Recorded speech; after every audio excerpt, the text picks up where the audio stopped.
Entering the Pat Mayo Experience. Pat Mayo Experience. Pat Mayo Experience. Pat Mayo Experience. Experience. Welcome to the Pat Mayo Experience, presented by DraftKings 2022 Rookie Wide Receiver Rankings. For fantasy football, we'll be going through the early ADP for best ball and talk through the projections. All the projections are provided by runthesims.com, and they're completely customizable as well, and they're free to use for anyone out there. You just put it in your email. You can save all of your work, whether you want to adjust market share for any player. Hey, what happens if this guy gets hurt? And boom, you can make your own projections for the season at runthesims.com. Highly recommend that you go do that. From The Athletic. He's back again. We did the running backs already, Jake Ciely. People can find the link to that show in the description of this show because I'm handy like that. And people should smash the like while they're here as well and tell me who your favorite dynasty wide receiver rookie is going to be in this draft class. But we're here to talk about redraft. And what's your impression of this wide receiver market and crop of rookies just off the offset in terms of redraft leagues? Because it seems like, I don't want to say they're overvalued, but guys are kind of going all in on these rookies. I'd be interested to see what their ADP is. It doesn't surprise me that people are all in, as you said, which all the way you also kind of buried in there, check the link without saying check the link, as you mentioned in the description. But really what comes down to, we've been spoiled the past 2 years with Justyn Jefferson and Jamar Chase. So people are just excited that there's going to be another one. But this year there's not going to be another one.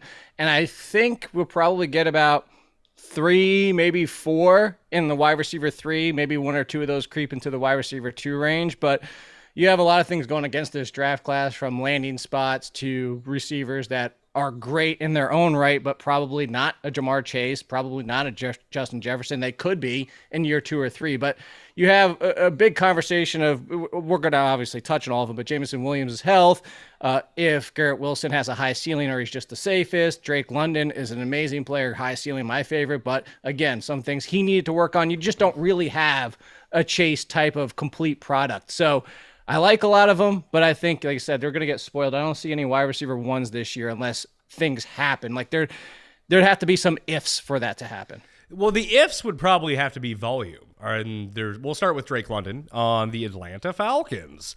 He's their wide receiver. I guess Kyle Pitts is their wide receiver 1, realistically, when we're thinking about target share. But right now, like looking at Run the Sims, Drake London projects out as the number 29 overall wide receiver, and he's currently going at ADP number 68. Like, that's a pretty high pick, but it does seem like talent combo plus opportunity with a team that is probably not going to be very good, that's probably throwing a ton, that there is potential opportunity for him to vault up. And I think that's why people are not necessarily overdrafting him, but reaching just a tiny bit on what the potential might be over other guys in his category right now. Like if you take a look at the players going around Drake London, the 3 before him are Darnell Mooney, Michael Thomas, and Elijah Moore. After him is Amon-Ra St. Brown, Devonta Smith, and DeAndre Hopkins, and Adam Thielen.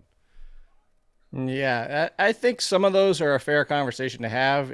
My initial rank projections just has them at wide receiver 34, which is kind of in the conversation with some of those guys. Michael Thomas' situation, obviously, but you have more proven options. I mean, a lot of more proven options there. But, Darnell Mooney, volume situation, very similar. A lower pass happy offense than to what as you expect with Atlanta. But there's a couple factors here. What do you have for Run the Sims for his target share for the Falcons? I have him at 18.4. I'm curious what you guys came in at. 20%. Make it nice make it nice and simple for everyone. Yeah, you're a little bit higher than me, but it's second, as you said, to Kyle Pitts. I have Kyle Pitts leading the team, but you got to remember Cordell Patterson's going to take 10-ish% of that. And then it comes down to, even if they throw 650 times, it's going to be Marcus Mariota and probably Desmond Ridder at some point. And I go back and I keep saying, well, this is why I'm okay with Drake London, is because Marcus Mariota made Delaney Walker and Rashard Matthews. Remember him? Wide receiver 18 that year. He knows how to throw the ball. But the 2 concerns you have are the accuracy and the touchdowns. What if this team only throws 20 touchdowns? That's well within the likelihood of these 2 quarterbacks starting. And I like Desmond Ridder. So it really comes down to, even as great as Drake London is, and I just alluded to that, and I even said that he's my favorite wide receiver in this draft class. He's not a perfect prospect. He has some of his own flaws, could clean up some of his routes a little bit. And he's kind of a nice contested player, which should help the situation. But at the end of the day, 65, 70 receptions, 1,000, 1,100 yards. And now if that's only 4 touchdowns, probably not inside the top 30. If he gets 6 or 7 touchdowns, then yes. But I hate to say touchdown reliant for a receiver like him, but I think his value in fantasy is going to be somewhat touchdown reliant. And the fact of his team might cap his upside. Looking at the market share breakdown on the Falcons right now, Pitts is number 1, Drake is number 2, and the only other player projected for over a 10% market share that we have, at least, is Cordarrelle Patterson at 14%. Yeah. And then you're into Zacchaeus, Brian Edwards, Auden Tate, Demir Bird. Like, who knows if any, like, they probably all have to make the team because they need so many receivers to have on the team, and they're the best ones that are in the building at this point. I don't see anyone else coming in right now unless Jarvis. Did Jarvis Landry sign with the Saints, or is he still a free agent? Yes. No, he's with the Saints. He's officially with the Saints. Okay. So, he's not walking through the door at this point. He will once a year into Atlanta. Then, he'll see them again in New Orleans, I suppose. But there's massive opportunity, and I think that the comparison that people will make in terms of this overall upside is a lot like the volume that Amon-Ra St. Brown saw in the final 6 weeks of the season last year. That if you can just be like, right, a very solid 8 to 12 target guy, maybe you don't need the touchdowns as much in both half point and full point PPR because you're just going to pile up a lot of like 7 for 77 type games, and then maybe you break a big one, maybe you score a touchdown, then all of a sudden you're wide receiver 9 for the week.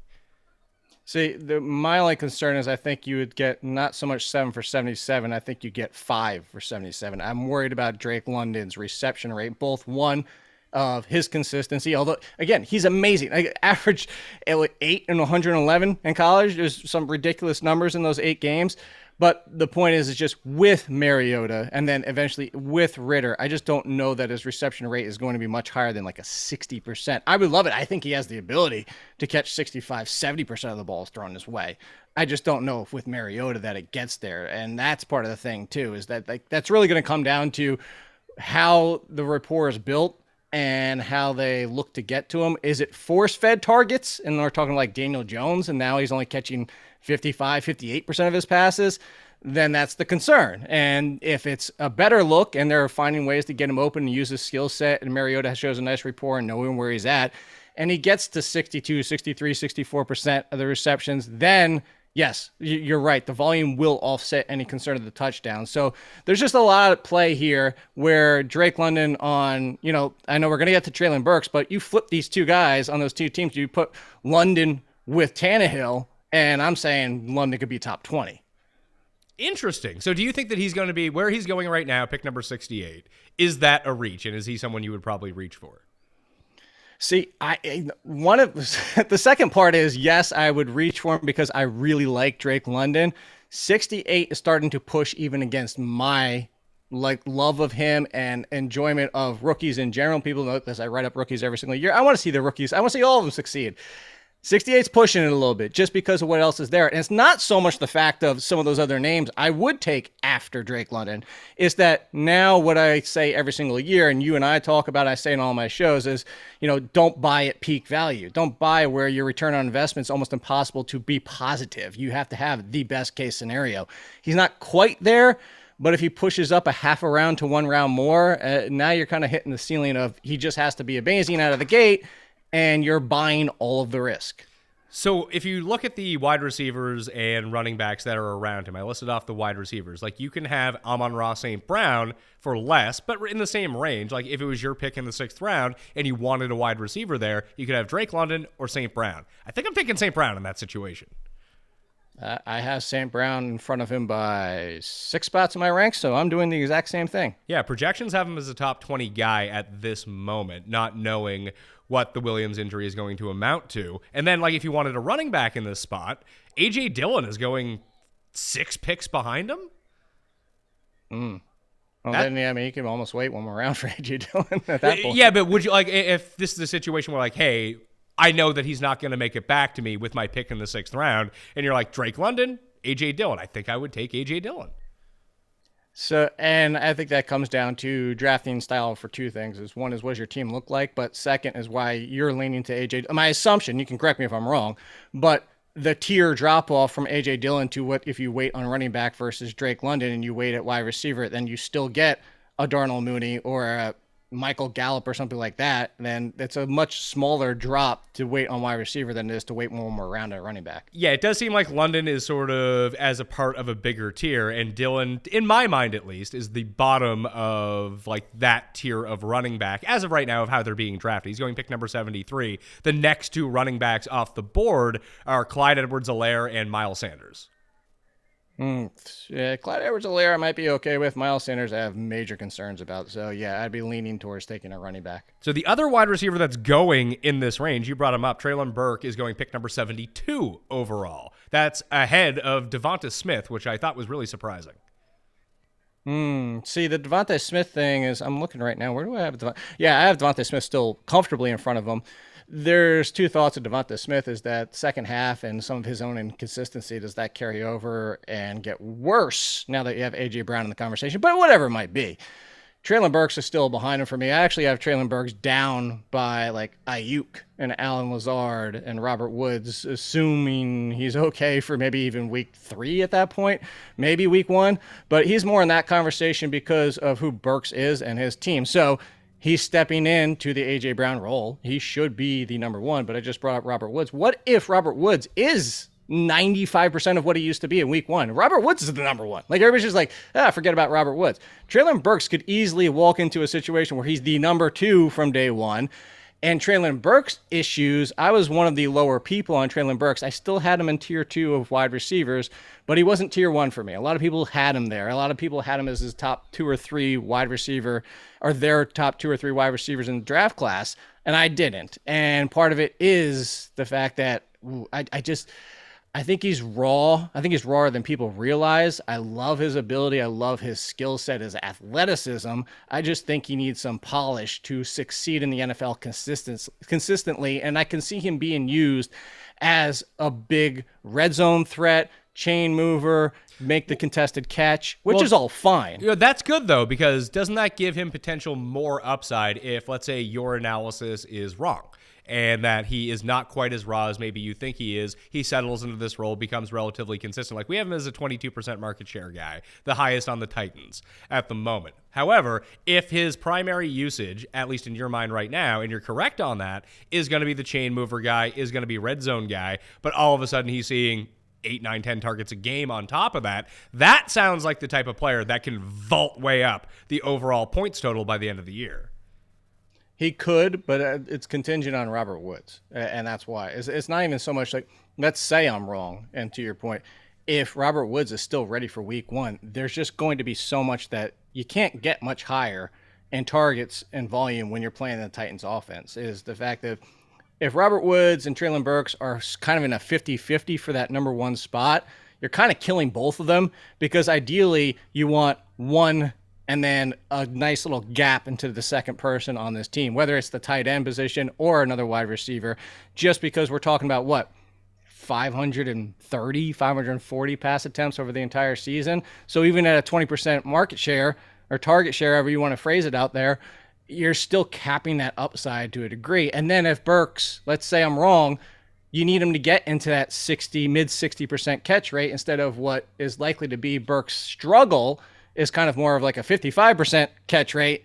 And then again, now it's the touchdown reliance. So yes, there is plenty of upside if I'm wrong. And there's plenty of upside even if I'm right and Robert Woods isn't healthy. So at this range, if you're going for more upside, fine, go with that pick. But he's in a range now where this is going to be roster construction. Do you want somebody who could be a top 30 wide receiver or potentially just bomb out like a rookie? And I'm not saying he's Jalen Reagor by any stretch of the imagination. But what we just saw with last year with Jalen Reagor, in an opportunity where he had everything in front of him to succeed as the number 2 along Devonta Smith, or the 1 and Smith be the 2, and completely bombed and lost his job. That's still always a possibility with all of these rookies, Drake London included. It's just, he's still a rookie. He could still struggle at the NFL level. So do you want potential top 30? Potentially you're dropping him in week 9. You take him there. If you need a safer pick at this point, then you might look elsewhere. It would be nice if he was pick number 116 instead of pick number 72. Because then you could do that. You just keep him on your bench like, oh, is he good or not? Let's find out. And not in this situation where you're basically drafting, maybe not depending on how you draft, that he could be a wide receiver 4 on your team, but he's probably flex at worst if you take him at his current draft position. And then it's not that you necessarily have to rely on him starting in week 1, but with the draft capital that you spent on him, you're hoping that he is an integral part of everything that goes on. You might see some bomb weeks in there. I just adjusted the numbers a little bit. We had him in at a 63% catch rate. That would make him the highest ranked rookie wide receiver for this year at wide receiver number 26. But if I decrease it to 55%, like you said, that pushes them all the way down to wide receiver 39 very quickly. So yeah, and that's my concern. And again, I'm not saying I'm right and the majority was wrong in the fact that like he's not going to succeed in the NFL, but you playing that out right there just shows the risk in somebody like Burks. And let's be real, London has that same concern. As much as I like London, let's not say that he's not. He's immune to potential catch rate difference like that. The next wide receiver coming off the board in early best ball drafts is Chris Olave at number 97. No, that's not true. Is Skyy Moore at number 84 overall for the Kansas City Chiefs. I was kind of surprised. I mean, I'm not surprised because when you're linked up with Patrick Mahomes, sky's the limit for you, really, for Skyy, even with 2 Ys. Maybe that's going to help him. The 2 Ys, I enjoy my unusual spellings of names, and that either goes really well or horribly wrong. There's no real in between. So what is the potential? Give me a potential upside downside for Skyy Moore and what you see in year 1 at least. So the upside is if he's the number 2 alongside Juju Smith-Schuster, gets right past Mecole Hardman, Marquez Valdes-Scantling is not a thing, and all of a sudden you're looking at an offense where they have a clear 3, that being Travis Kelce, then Juju, then Moore. And that's the upside of they finally found a 3 to get 15%, 14% of the target share. Because, Kelce's getting his 20, and then you got to go from there of what's left over. So the downside is if he struggles to even latch on as the 3, battling with Valdes-Scantling, battling with Mecole Hardman. And what we've heard recently is how they plan to attack this year, which is what we saw late last year with the Chiefs, and the fact that it's not just Tyreek Hill, Travis Kelce, and then nobody else that Mahomes can trust. Because we saw early in last year that when Mahomes was having problems trusting DeMarcus Robinson and Mecole Hardman and all the rest of them, that it was just if Hill's getting cover 2 and he's getting taken away and it's Kelce and nobody else, the nobody else pieces were just failing him. And Patrick Mahomes wasn't even on the same page as some of them. So we've seen that they're going to spread things out more.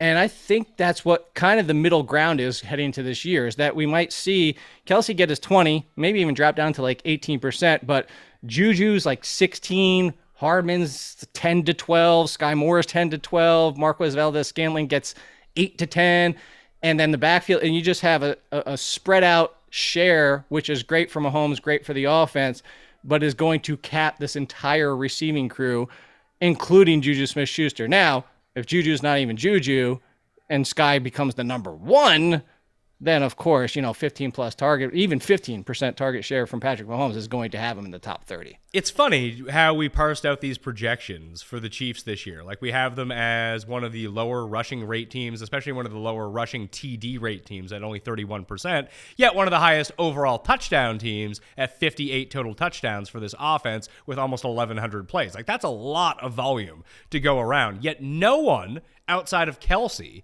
as a part of this passing game rates out well at all versus where they're going. So Juju is going at pick number 56. We have him at wide receiver number 62. Skyy Moore, he's going at pick number 83, wide receiver number 48. Now, these are median projections. At least Valdes-Scantling, pick number 105 at wide receiver number 56.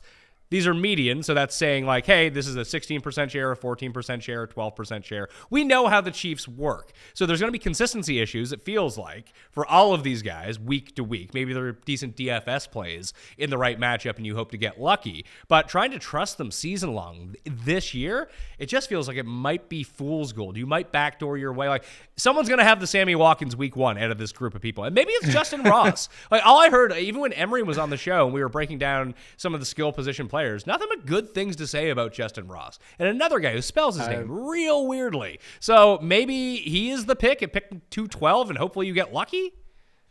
So I'm with Emery on that. I lauded Justyn Ross's signing as soon as this happened. I was actually, there were several tweets. I'm like, is somebody going to sign Justyn Ross? Is somebody going to sign Justyn Ross? Can somebody do it? And there's warranted concerns about his health. I mean, multiple injuries, including like a major concern injury to the spine area. So there's a lot going on with Ross. But if healthy, let's not forget 2 years ago, and let's not forget the ability that Ross has. I said this in the pre-draft stuff. If healthy, and we saw him, he might have been tier 1. He was at least tier 2 for me.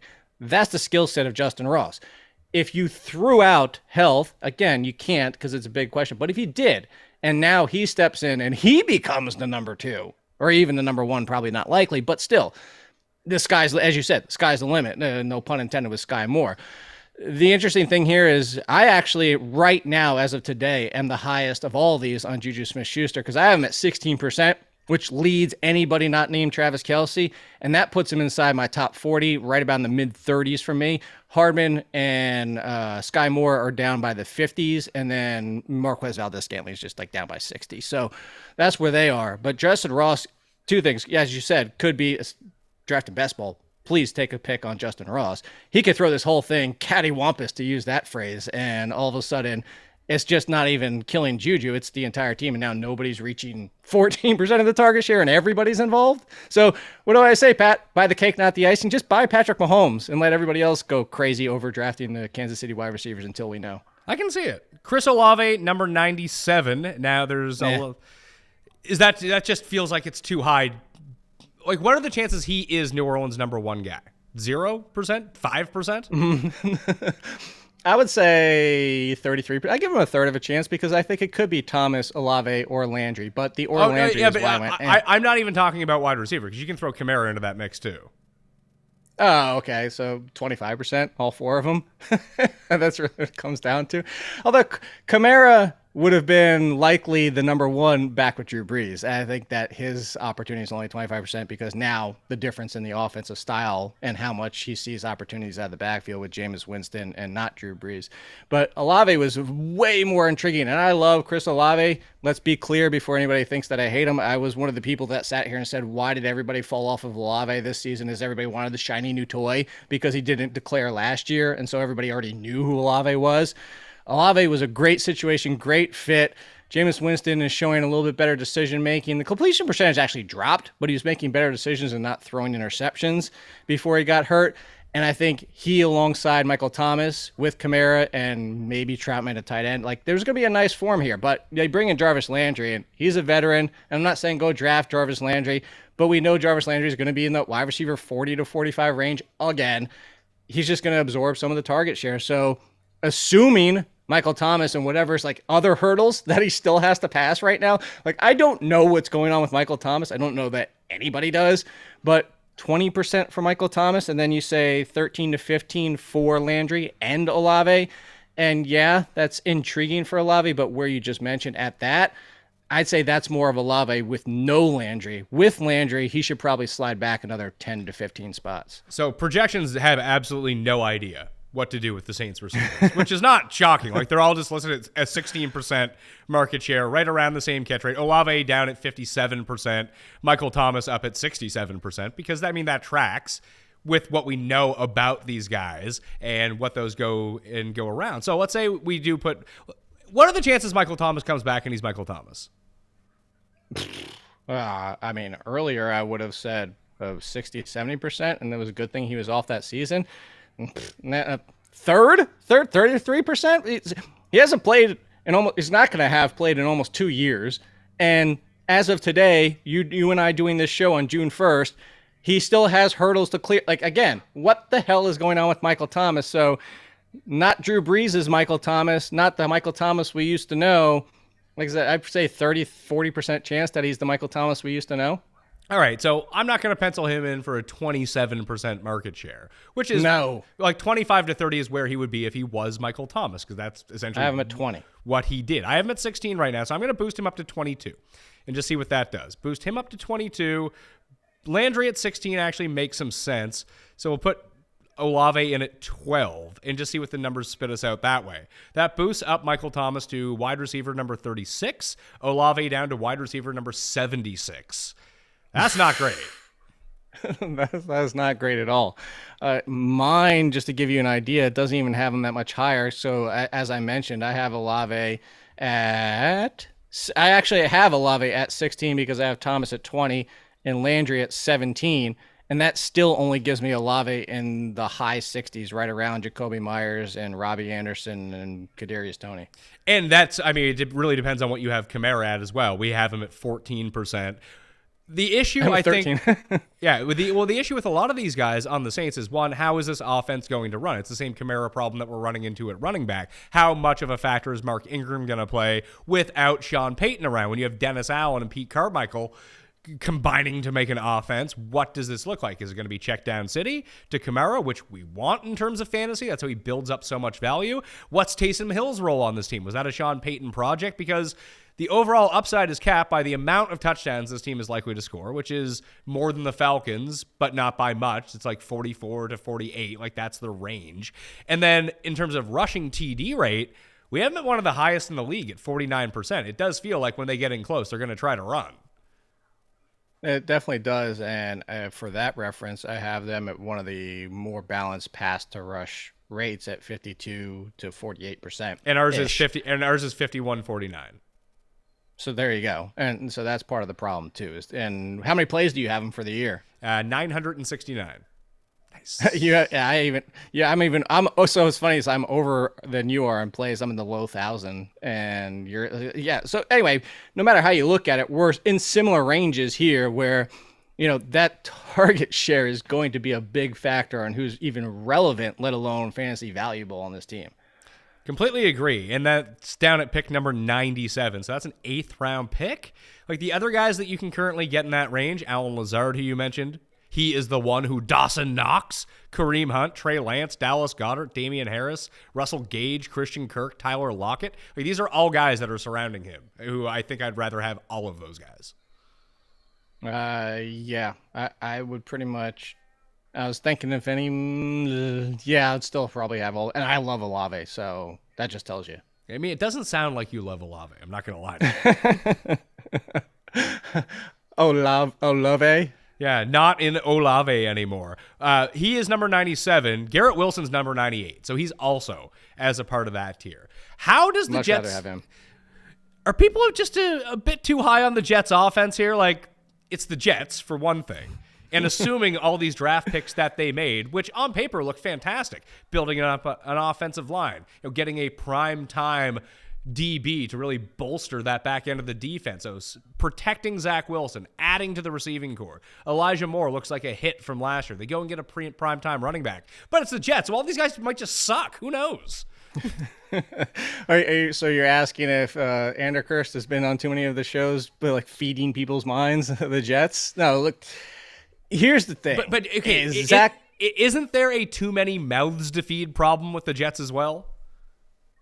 I mean, sure. I was kind of. So Wilson, okay. Wilson on the pecking order. We have Wilson rated out as the best of all of these guys in terms of projection. Now, that's what the computer simulation is telling us. I don't know if I agree that he's going to be their number one. He could be their number 3. It could be Corey Davis, Elijah Moore, and then Wilson, and then you're fucked if you take him. Well, first of all, you are that being the Jets if you drafted Garrett Wilson and he's not your number 2. He should be at least your number 2, but that's where I am. I am as the number 2. I have Elijah Moore as the 1.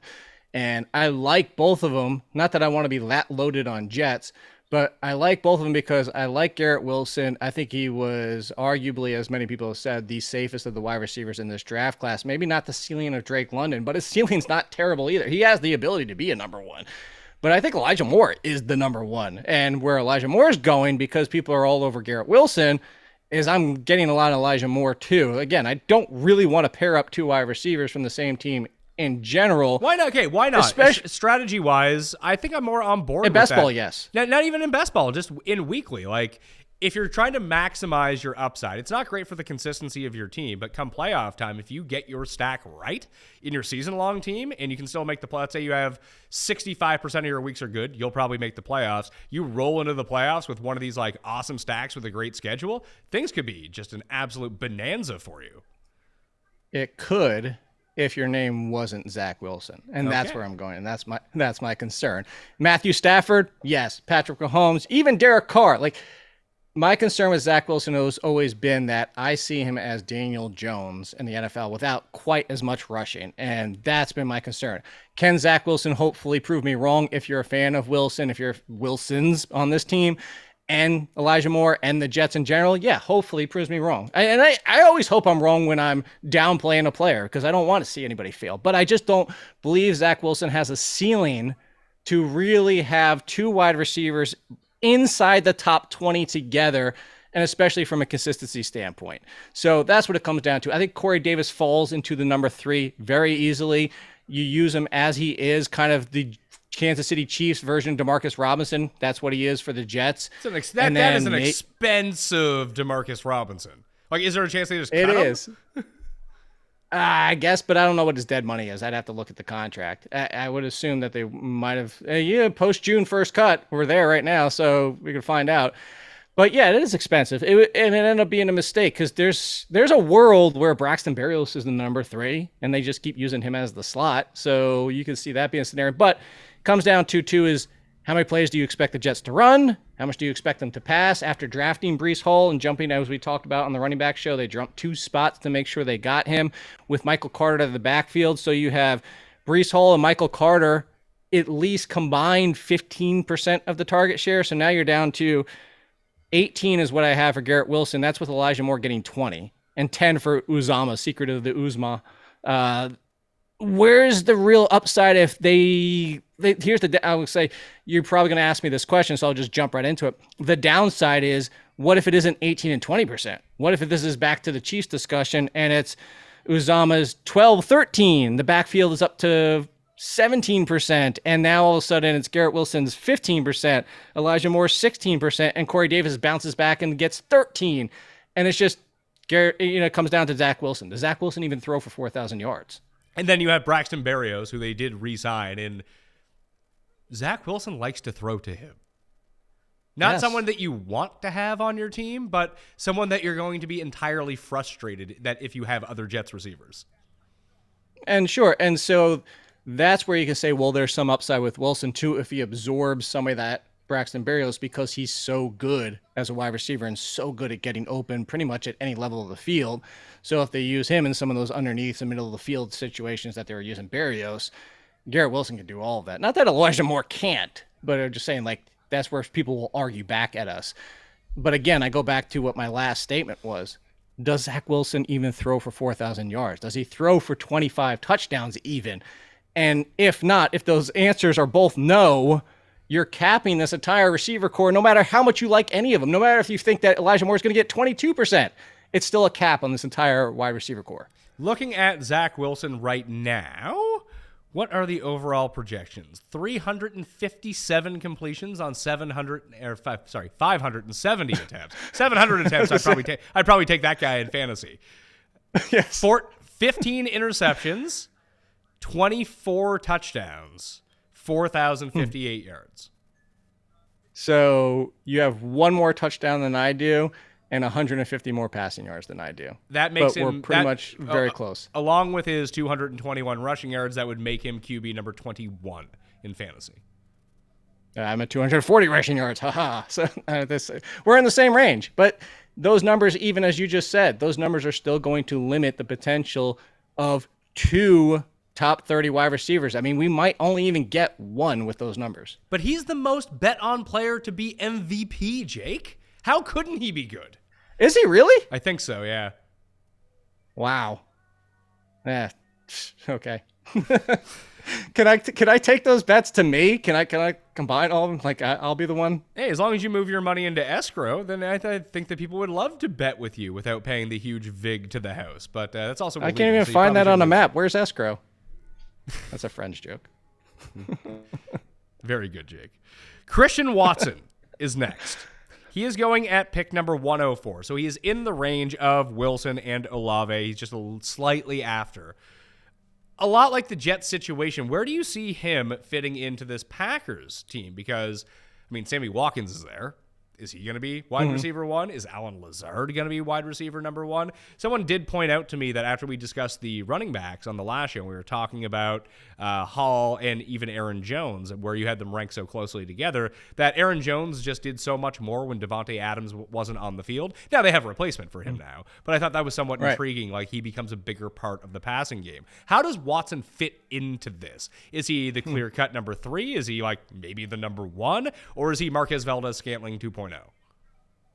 So a lot of people drew that comparison to Marquez Valdez-Scantling, and I don't think it's a perfect one-for-one. I think that was an easy one after the draft that people started tying together because they replaced him with another. There are similar skill sets, and there are a lot of similarities. I do think Christian Watson has the potential to be the number 1, and I do think he has potential to be better than Marquez Valdez-Scantling. Like, let's not put that ceiling on him. The concern here is Christian Watson definitely has some flaws. And you want to talk about rawness, there is definitely rawness here with them. And talk about Corey Davis dominating a small school and then having some hiccups at the NFL level of just needing to adapt and develop as a player. Sammy Watkins also has almost no dead money. I'm not sure that Sammy Watkins is even on the roster day one. Like, let's not make that a guarantee. So, again, that would have to be, he gets beaten out by Allen Lazard, Christian Watson, and then Randall Cobb is going to be there no matter what. So maybe if you don't have Sammy Watkins inside your top 3, that being the Packers, then why are you even carrying Sammy Watkins? So, as it stands right now, Christian Watson probably the 3, but maybe even right now the 4, because if Watkins and Cobb are on this team and playing, they're going to be 1 and 3, which slides Allen Lazard in as the 2. So he has to bump Allen Lazard out. Again, all possible given his ability, but he could be one of the most volatile situations going up to season 1 or week 1 of the season where he could be the one if everything, but there's already reports. Here's the thing: everybody's in the best shape of their life, Pat. No. But there's already talk that Christian Watson looks shaky. But again, I'm not putting anything into that. What a surprise, Christian! What a surprise! A rookie stepping on the field looks a little shaky, trying to adapt to the NFL. Don't care about that at all. But there are concerns. I would say more than most of the wide receivers that went in the first 2 rounds of Christian Watson being ready for week 1. And to your point about Aaron Jones, I actually have Aaron Jones for a 12% target share. I have him at 13, and I have Watson at 13, Lazard at 14, Sammy Watkins at 12, Randall Cobb at 7. That probably seems too low, and that will be affected by what happens with Sammy Watkins. Yeah. But in terms of ADP right now, Watson's going ahead of Lazard by 2 picks. Like, Lazard does seem like a much safer option here. I would, yes. Much safer option, lower ceiling, sure. So if you get down to this range, maybe at this point where why not just draft for the upside, because you'll be able to find Allen Lazards anyway, plural, as in other types like him. So you could draft for the upside. But if Allen Lazard is the number 1, hell, what if there's a scenario where Allen Lazard is the 1, Randall Cobb's all of a sudden back to being the 2, and Watkins doesn't make the roster, and Christian Watson's battling with Amari Rodgers for the number 3 role, and all of a sudden Rodgers is playing out of the slot some with Randall Cobb back out there on the field. So Allen Lazard becomes the most valuable option. But I have him at 14 to 14, Watkins at 11, and Cobb at 10. So I have it a little bit more spread out. Don't forget Malik Taylor's on this team, too. You want to, who's that random Seahawks guy? Who's that? Was he on Dallas last year? Who's that random Cowboys receiver? It's it's Malik Taylor. See, and the thing is that always bugs me is I like trying to Malik Taylor and Malik Turner. Oh, yes. Am I getting them confused? No, Malik Turner is on San Francisco. Malik Taylor's on, and I've even made that mistake sometimes. So it's just, I don't think either of them are going to be relevant. We'll put it that way. Jameson Williams is next. He is going at pick number 115. What is his status? Way too low. That's way too low. Okay, what do you think his status is to start the season? So there's talk that he could be out there for week 1. And of course, there's talk that he could start on the PUP, which means 6 weeks. Even if it's PUP, that is still way too low. I don't have Jameson Williams as the top receiver in this draft class, but I did have him in tier 1, and there is an argument that he is the best receiver in this draft class. And if you want to talk about somebody else who didn't start the season healthy in his rookie year and made an impact, let's go back to Odell Beckham. And that's the potential Jameson Williams has. Yes, even with Jared Goff, who did Odell Beckham play with? Eli Manning. Jared Goff had 2 wide receivers, both of them, all 3 years he was there, in the Los Angeles system. And granted, that was with Sean McVay, but still, all 3 of them always had 80 receptions plus, 900 yards plus. Actually, they both went 900, they both went 1,000, and they both went 1,100 in the same seasons together. Jared Goff can sustain Jameson Williams even with Amon-Ra St. Brown and TJ Hawkinson. And Jameson Williams. And DJ Chark. Let's not forget that. I'm kind of tossing out DJ Chark. I like some DJ Chark, but if Jameson Williams is ready, Jameson Williams is the better receiver than DJ Chark. Sure, but he's still going to be there. Like Josh Reynolds was good for them last year too as a possession guy, and then Khalif Raymond was sort of like he's going to be on the team because of special teams, but he'll be thrown out there in weird packages where he just goes deep, or there's some sort of weird reverse to Khalif Raymond at the same time. Here's the ADPs of the Lions receivers right now. St. Brown is number 72 overall. Williams is number 115 overall. DJ Chark 150. Say, I would take the flyer on DJ Chark too. Just what if Jameson Williams is on the pup, and then what if he's slow and it's a pup, as in like he's not even practicing on the field until late into those weeks. But all that being said, even again at that point, Jameson Williams gets, once he's on the field, is going to get 15, 18, 20% of the targets, maybe probably more in the 15 to 18 range because Amon-Ra St. Brown and TJ Hawkinson. And I thought you were going to say DeAndre Swift out of the backfield. You have all of them encapsulating a good amount of the share. But even at 15% for what Jameson Williams can do, I still see once he's on the field being a top 40, potentially top 25 wide receiver. But I would lock in top 40 once he's on the field.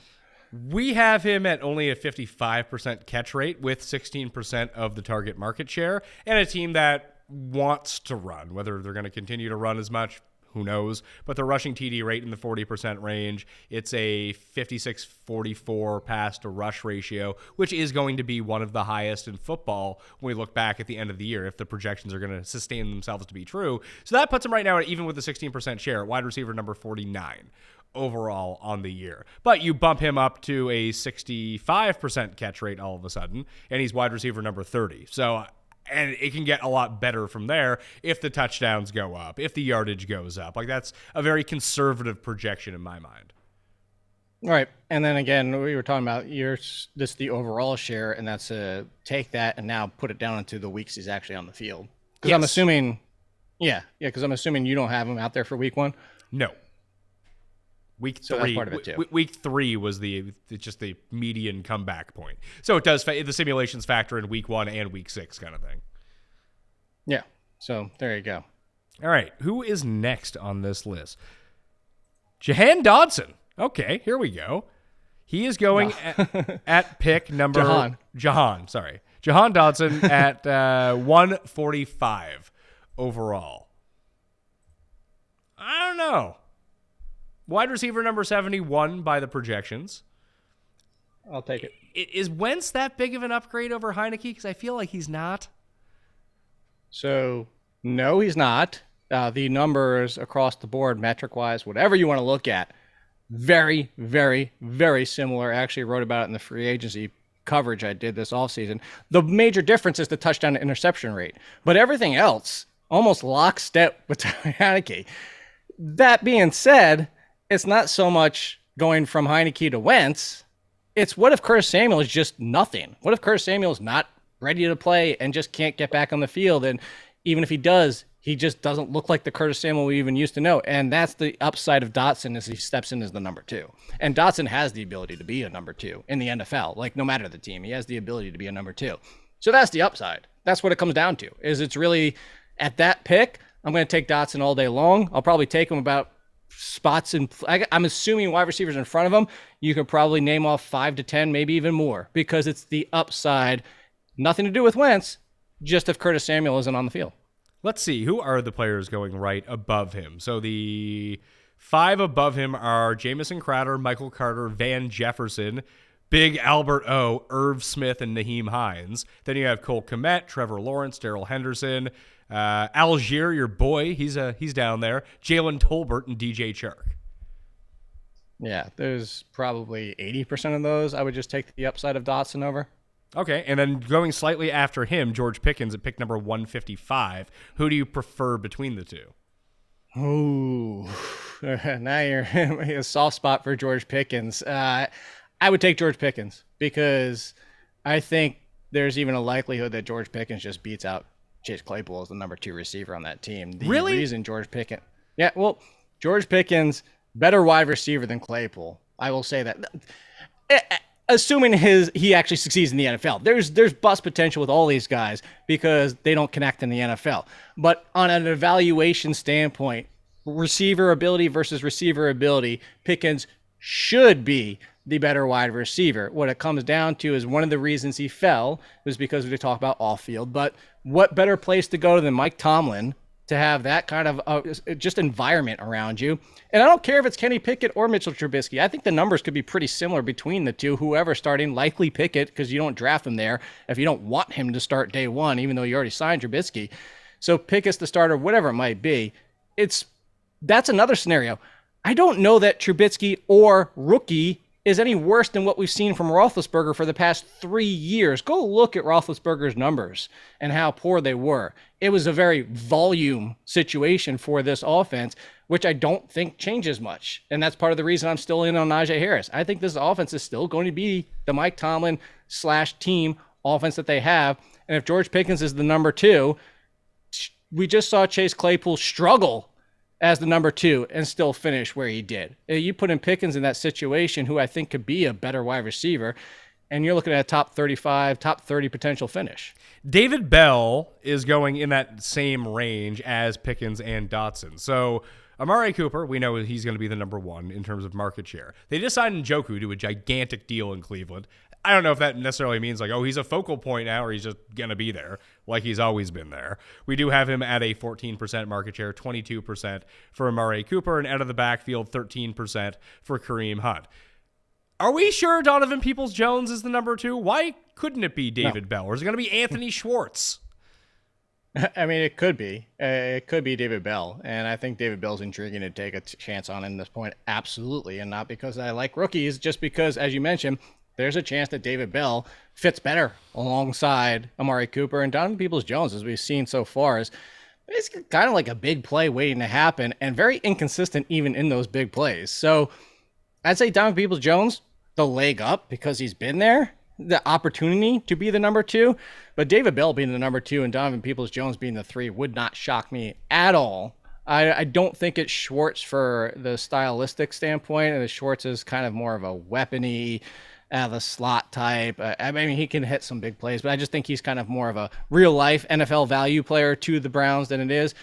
The problem here is similar to the Titans, is after Cooper, we're pretty much stopping after we get to the number 2 option. So if David Njoku all of a sudden in that contract and they kind of condense their wide receiver 3-part share down to 1, and now we're talking David Njoku gets 15%, Cooper gets 22%, Kareem Hunt and Nick Chubb are going to get 15 to 18% themselves. That number 2 option doesn't even seem super intriguing in this offense unless it's Watson from day one, which is still up in the air. That's the big concern too, is what if it's Jacoby Brissett for half the season?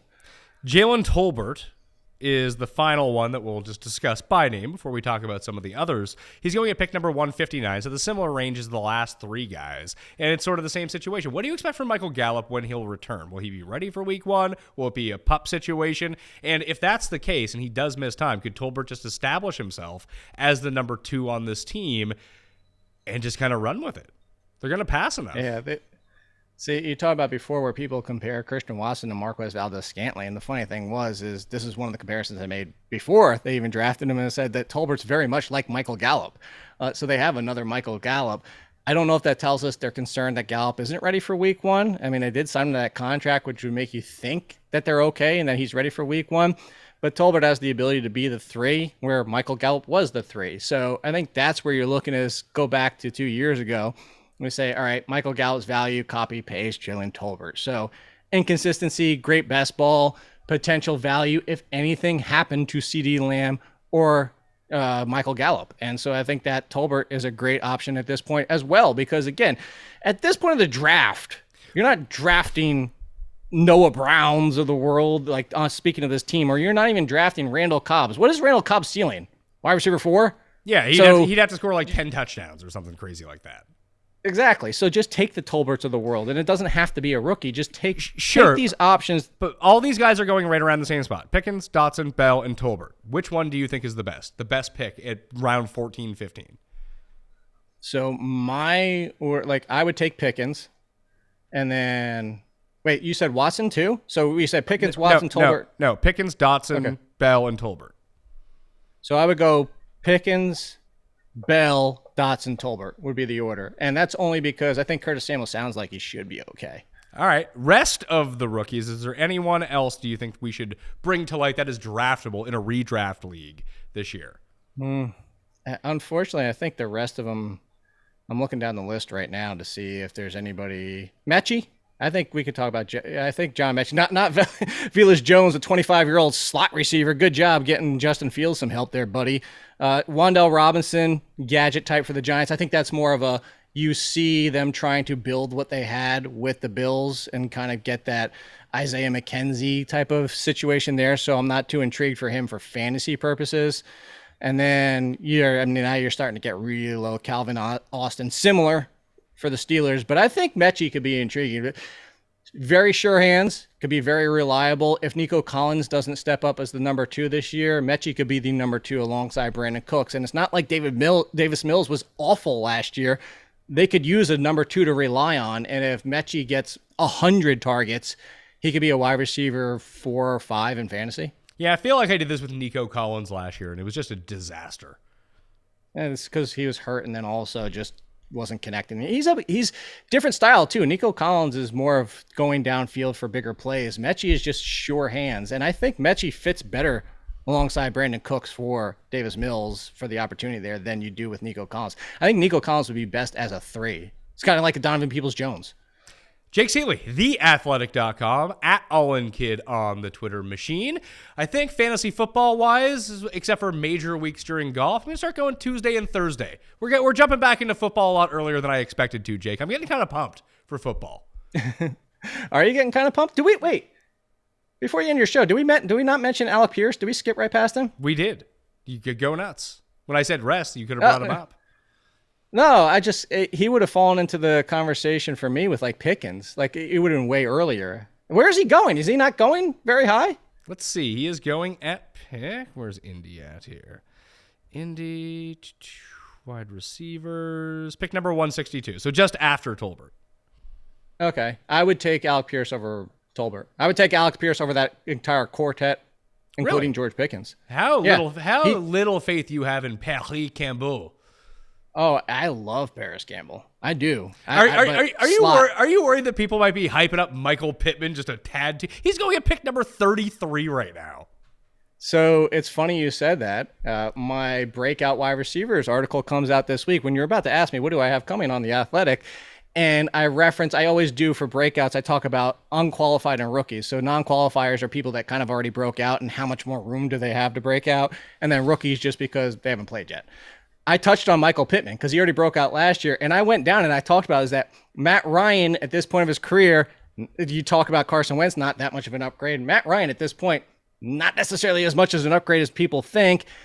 And where is Michael Pittman to go? Like, he's not going to get 28% of the target share. I mean, maybe if he does, well, then he has room to grow. But he already finished mid-teens, and Matt Ryan threw for 7 fewer touchdowns. Granted, his weapons were trash last year, but he hasn't thrown for more than 26 touchdowns in the past 4 or 5 seasons. You could make an argument that when Ridley was on the field last year, that the Falcons' weapons were better than this incarnation of the Colts' weapons.